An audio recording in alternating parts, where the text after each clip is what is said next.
Pengusaha tambak udang di pesisir barat protes penyegelan bangunan.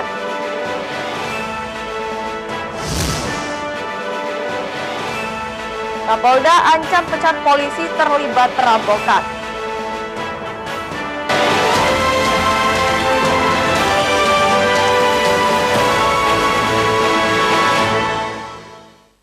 Tapi pun, selamat pagi pemirsa iNews di Bandar Lampung dan sekitarnya. iNews Lampung kembali hadir ke hadapan Anda selama 30 menit ke depan.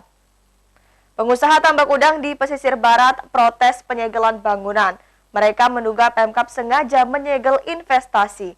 Pemirsa, bersama saya Citra Ramadanti, inilah iNews Lampung selengkapnya.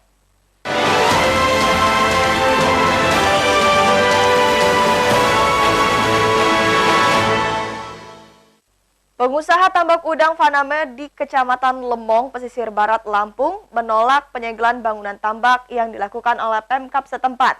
Adu mulut dengan sejumlah anggota Satpol PP pun tak terelakkan. Sebagai apa saya? Silakan. Penyegelan tambak udang di 3 desa, Waibatang, Tanjung Jati, Pardahaga, Kecamatan Lemong, pesisir barat Lampung, diwarnai adu mulut antara pengusaha tambak dengan Satuan Polisi Pamong Praja. Pemilik tambak tidak terima usahanya disegel tanpa dasar hukum yang jelas. Perda Pesisir Barat nomor 8 tahun 2017 tentang Rencana Tata Ruang dan Rencana Tata Wilayah serta Peraturan Bupati nomor 40 tahun 2021 menjadi acuan penyegelan. Tapi pengusaha menilai penyegelan tidak sesuai dengan program Presiden dan Mayor Project RPJMN tahun 2020-2024 tentang revitalisasi tambak yang bertujuan meningkatkan produksi ikan atau udang. Pemilik tambak menduga pemerintah setempat sengaja menyegel investasi usaha warga negara Indonesia di bidang budidaya tambak udang Faname dengan dalih Perda RT/RW nomor 8 tahun 2017. Padahal usaha yang dirintis sejak tahun 2015 itu mengantongi izin hingga 2019 dan memiliki sertifikat hak milik atau SHM, namun Dinas Pelayanan Terpadu Satu Pintu tidak dapat memperpanjang izinnya lagi karena bertabrakan dengan peraturan daerah. Apakah itu SOP-nya Bapak Menteri Dalam Negeri untuk dapat memberikan hak hukum saya, perlindungan hukum saya? Itu yang saya inginkan. Jadi jangan saya diobok-obok begini. Mengenai pasal 53 Bu yang Ibu bahas tadi sebenarnya apa? Ganti rugi. Ganti rugi. Jadi gini ya, di pasal 53 itu sudah dikatakan bahwa apabila Perda ini berdampak pada pengusaha, maka akan diadakan ganti rugi. Bukan ganti rugi, akan diadakan penggantian sesuai dengan kesepakatan. Saya belum pernah ditawarkan, belum ada pembicaraan. Mirisnya lagi, puluhan hektar bidang tambak di 3 desa yang terdampak perda itu belum pernah mendapatkan ganti rugi sesuai kesepakatan. Selain itu, pengusaha mengaku belum sekalipun diajak bicara oleh Pemkab setempat terkait dampak penyegelan sesuai dengan Perda nomor 8 tahun 2017 pasal 53 tentang hak masyarakat. Dari pesisir barat, Enrico Ngantung, iNews melaporkan.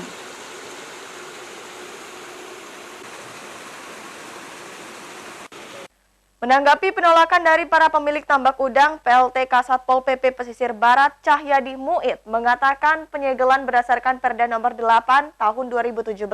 Dalam Perda, Kecamatan Lemong beralih fungsi menjadi zona pengembangan wisata.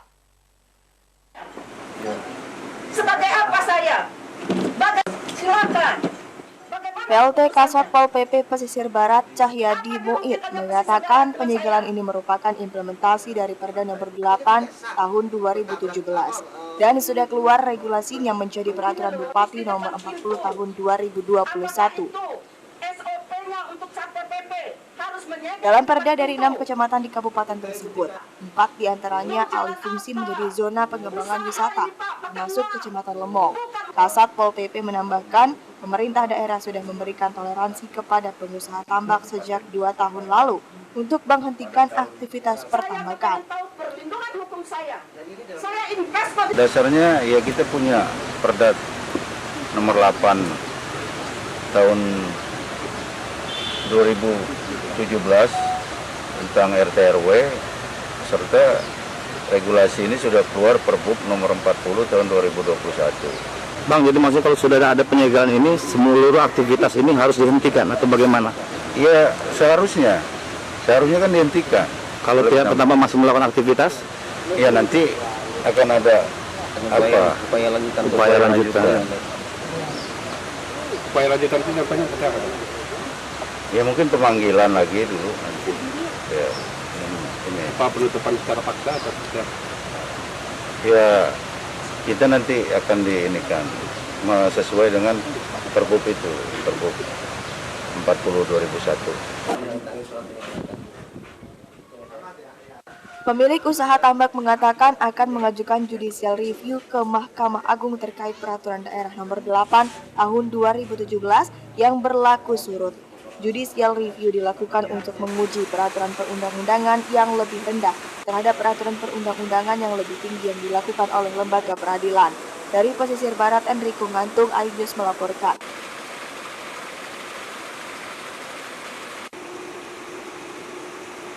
Beralih ke informasi lain, Polda Lampung Irjen Hendro Sugianto berang dan mengancam segera memberhentikan dengan tidak hormat Bribka IS. Bribka IS merupakan anggota Polresta Bandar Lampung yang terlibat aksi perampokan mobil milik seorang mahasiswa.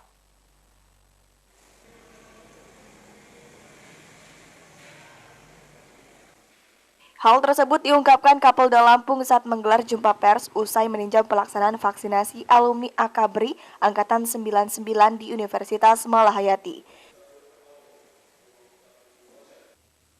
Di hadapan awak media, Kapolda dengan tegas berjanji akan memberhentikan Bribka IS dengan tidak hormat. Dia juga memberikan ultimatum kepada pelaku lain yang buron untuk segera menyerahkan diri. Satu tersangka lainnya juga telah ditangkap. Untuk anggota oknum anggota Polresta yang terlibat Juras, pasti saya pidanakan dengan hukuman maksimal 12 tahun dan pasti saya pecat. Ya. Ada dua pasti saya pidanakan ya dengan ancaman 12 tahun dan pasti saya pecat sekarang dalam proses penyidikan dan pengembangan oleh Polresta Bandar Lampung. Ada imbauan untuk anggota lainnya, Pak? Oh iya, tidak boleh kalau anggota lain ancamannya sama, pidanakan dan pecat. Kalau dia bandar narkoba, kalau perlu memang melakukan tindakan pidana melawan petugas ya tetap saya tembak juga kalau memang perlu. Saya lumpuhkan itu ya. Saya nggak peduli, yang saya pedulikan jangan ada pelanggaran hukum, jangan ada melakukan tindak pidana yang seharusnya tidak boleh dilakukan. Gitu. Sebelumnya, seorang polisi di Bandar Lampung ditangkap lantaran terlibat perampokan sebuah mobil milik mahasiswa. Tak hanya merampas mobil korban, tersangka bersama 3 orang sipil rekan yang menyekap dan membuang korban ke areal perkebunan. Polisi berhasil mengamankan mobil korban yang belum sempat dijual, serta masih memburu pekan tersangka yang kini masih buron. Dari Bandar Lampung, Andres Avandi, iNews melaporkan.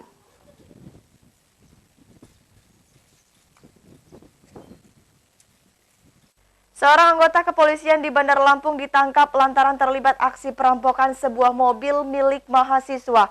Tak hanya merampas mobil korban, tersangka bersama 3 orang sipil rekannya menyekap dan membuang korban ke areal perkebunan.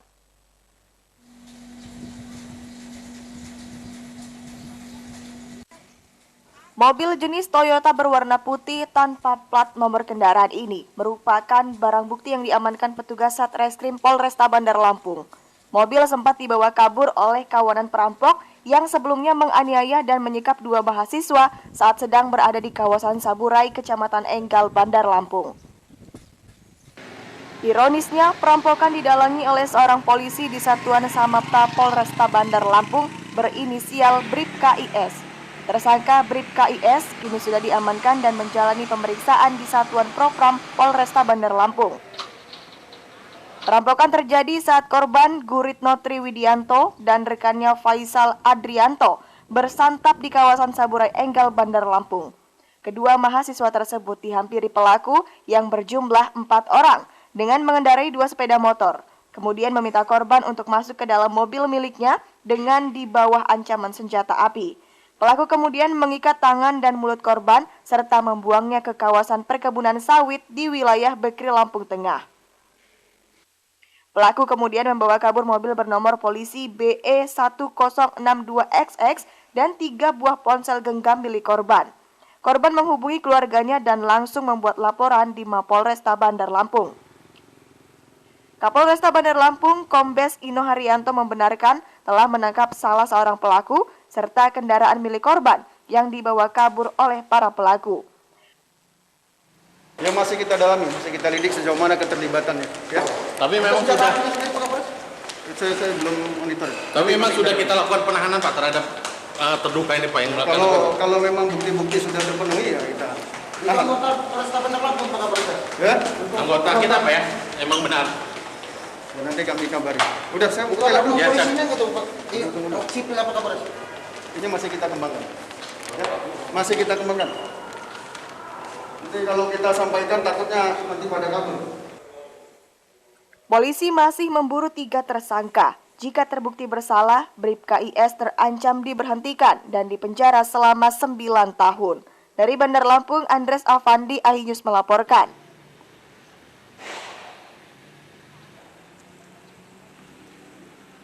Pemirsa, setelah jeda pariwara berikut, kami kembali dengan liputan tentang PTM menyeluruh terbuka ditargetkan berlangsung Januari 2022. Tetaplah bersama kami.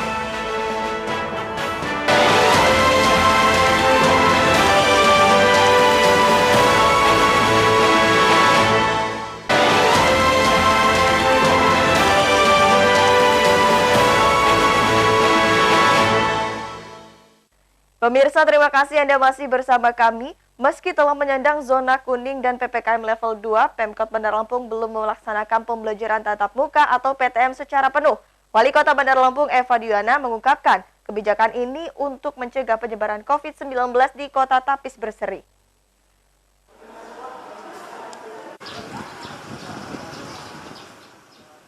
Saat meninjau pelaksanaan PTM di beberapa sekolah, Eva Diana untuk saat ini Pemkot Bandar Lampung hanya menambahkan waktu pembelajaran pada sekolah yang melakukan PTM secara terbatas. Waktu belajar ditambah dari semula hanya 2 jam akan ditambah menjadi 4 jam. Sedangkan siswa yang melaksanakan PTM hanya 50% dari jumlah siswa dalam kelas dan hanya diikuti oleh siswa kelas 9 untuk pelajar SMP dan kelas 6 untuk pelajar SD.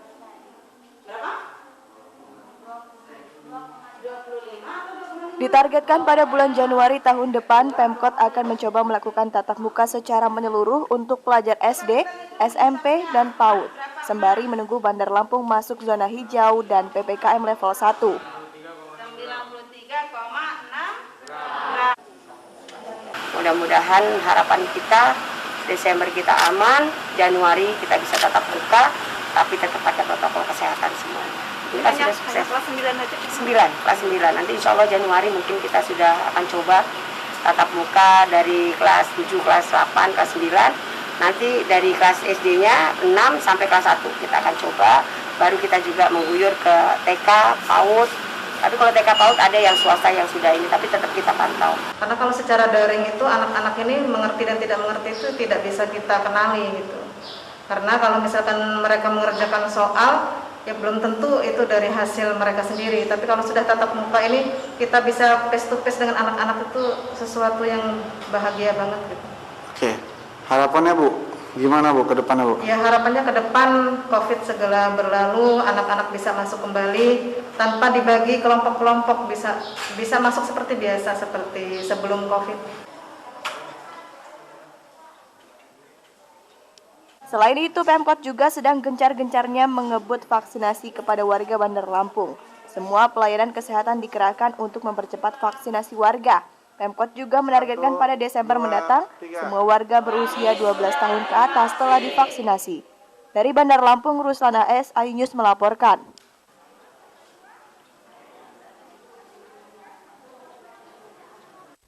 Hingga saat ini capaian vaksinasi di Lampung telah mencapai sekitar 37,98% dari 14 kabupaten kota.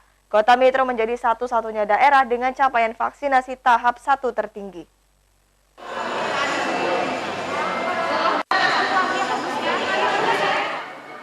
Berdasarkan data yang dihimpun dari website Kementerian Kesehatan Republik Indonesia, capaian vaksinasi di Lampung mencapai sekitar 37,98%. Dan Kota Metro menjadi kota pertama di Lampung dengan capaian vaksinasi tahap 1 nyaris 200%. Capaian vaksinasi tahap 1 di Kota Metro berada di angka 98,02%. Dilanjutkan Bandar Lampung 72,88%, Lampung Selatan 46,01%, Lampung Barat 41,84%, Tulang Bawang 39,45%, Lampung Utara 32,30%, Lampung Tengah 31,22%. Selanjutnya Waikanan 30,52%, Pringsewu 28,95%, Tanggamus 25,36%, Lampung Timur 25,18%, Tulang Bawang Barat 23,99%, Pesawaran 22,68%, Mesuji 21,51% dan pesisir barat 14,14%. Pemprov Lampung menargetkan capaian vaksinasi COVID-19 berada di angka 70 hingga 75% pada akhir 2021 guna tercapainya kekebalan kelompok. Tidak hanya capaian vaksinasi tahap 1 tertinggi, Kota Metro juga menjadi satu-satunya daerah di Lampung yang menyandang status PPKM level 1. Disusul pada urutan kedua dengan status PPKM level 2 ialah Lampung Selatan, Lampung Barat, Waikanan, dan Kota Bandar Lampung. PPKM level 3 ialah Lampung Tengah, Lampung Utara, Tulang Bawang, Tanggamus, Lampung Timur, Pesawaran, Pringsewu, Mesuji, Tulang Bawang Barat, dan Pesisir Barat. Sementara itu, stok vaksin di Lampung berjumlah 673.038 dosis. Vaksin diprediksi akan habis dalam 12 hari ke depan. Lantaran capaian rata-rata vaksinasi pada pekan sebelumnya mencapai 53.412 dosis per harinya. Tim Liputan iNews melaporkan.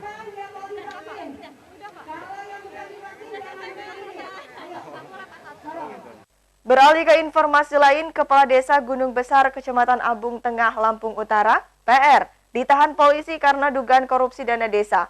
Kerugian negara yang ditimbulkan dalam kasus ini mencapai 280 juta.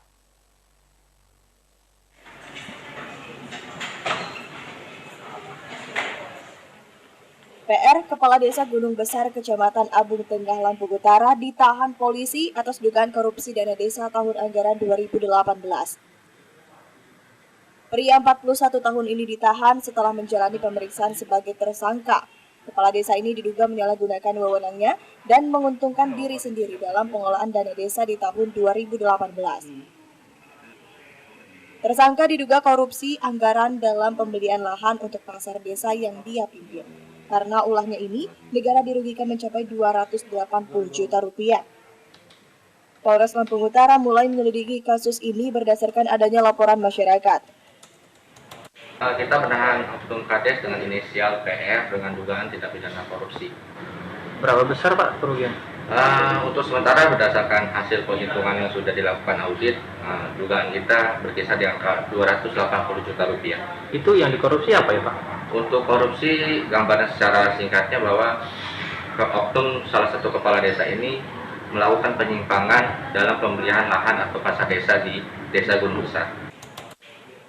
Polisi bakal menjerat tersangka dengan Undang-Undang tentang Pemberantasan Korupsi dengan ancaman 20 tahun penjara. Dari Lampung Utara, Jimmy Irawan, iNews melaporkan.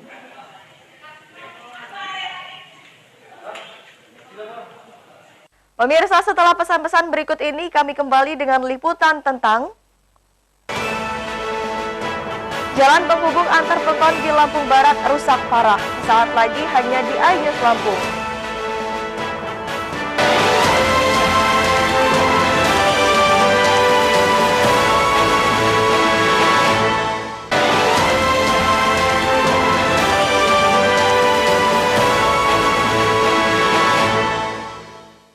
Jalan penghubung antara Pekan Ujung Rembun dan Pekan Tawan Sukamulya, Kecamatan Lombok Seminung, Lampung Barat, rusak parah. Kerusakan infrastruktur ini menjadi kendala utama petani menjual hasil bumi. Pemirsa, laporan tersebut mengakhiri iNews Lampung hari ini. Bersama kita cegah penularan COVID-19 dengan mematuhi protokol kesehatan, seperti memakai masker, hindari kerumunan, dan mencuci tangan dengan sabun dan air mengalir. Terima kasih dan sampai jumpa.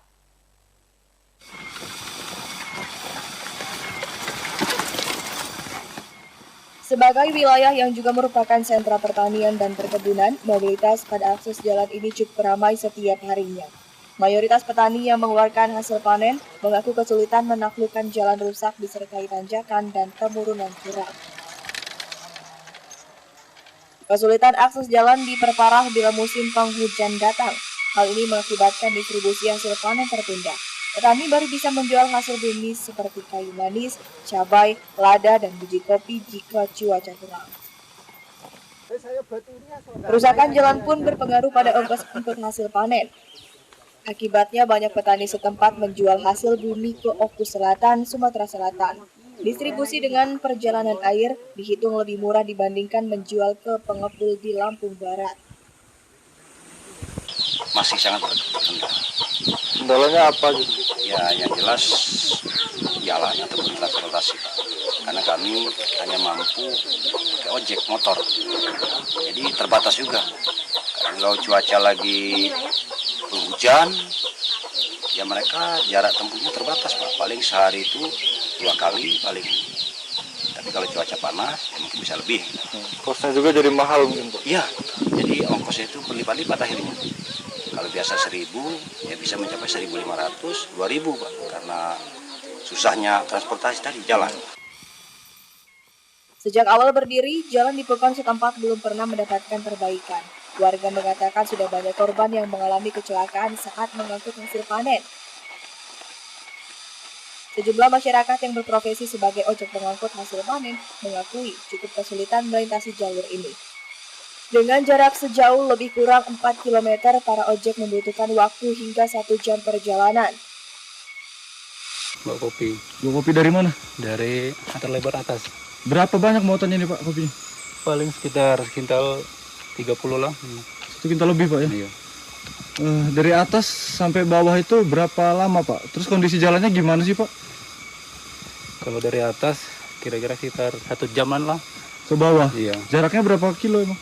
Di sini paling sekitar 4 kilo. Sekitar 4 kilo lebih lah. 4 kilo lebih ya? Dari atas. 4 kilo bisa sampai 1 jam Pak ya? Iya.